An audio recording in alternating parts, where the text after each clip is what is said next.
Hello friends, welcome to Lotus Art. இன்னைக்கு நாம பார்க்க போற ரெசிபி தக்காளி ரசம். நான் இதுக்கு நெல்லிக்காய் அளவு புளி எடுத்து ஊற வைக்க போகிறேன். தக்காளி பெரிய சைஸ் 2 எடுத்திருக்கேன்.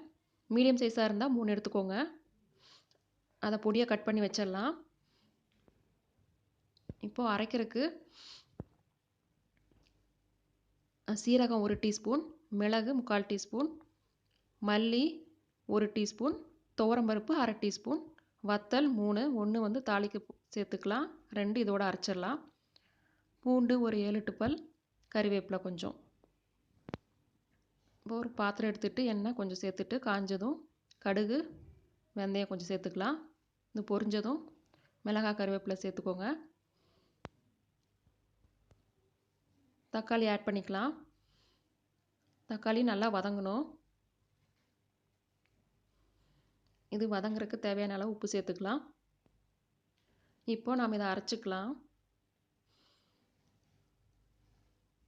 எல்லாம் ஒன்றா போட்டு அரைச்சிடலாம். பாருங்க, நான் அரைச்சி எடுத்துட்டேன். நல்லா பொடியாக இருக்கணும்னு இல்லை, இந்த அளவுக்கு இருந்தால் போதும். இப்போ இதோடவே நான் பூண்டு கறிவேப்பிலையும் சேர்த்து அரைச்சிக்கிறேன். ரிவர்ஸில் ஒரு சுற்று விட்டால் போதும். பாருங்கள், இந்த அளவுக்கு இருந்தால் போதும். தக்காளி நல்லா கரைஞ்சிருச்சு. இந்த அளவுக்கு நல்லா வதங்கணும். கொஞ்சம் மஞ்சத்தூள் சேர்த்துக்கிறேன். இப்போ அரைச்ச பொடியும் இதில் சேர்த்துக்கலாம். சேர்த்துட்டு ஒரு 2-3 செகண்ட் கிளறினீங்கன்னா போதும். ரொம்ப நேரம் வதக்குனிங்கன்னா வாசம் இருக்காது. இப்போ புளிக்கரைசலை சேர்த்துடலாம். அதில்